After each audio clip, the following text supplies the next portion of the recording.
Welcome to How To Thursdays. Today we're going to learn how to do a donkey kick. Let's begin in a tabletop position.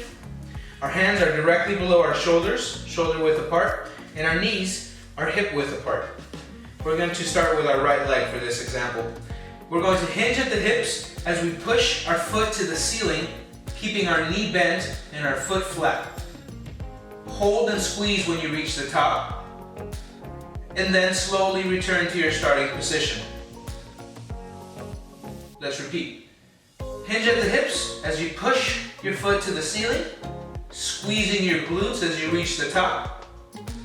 Hold, and then slowly return to your starting position. Let's try the left leg now. Hinge at the hips and push your foot up.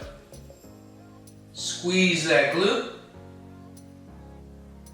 Hold, and slowly return to your starting position.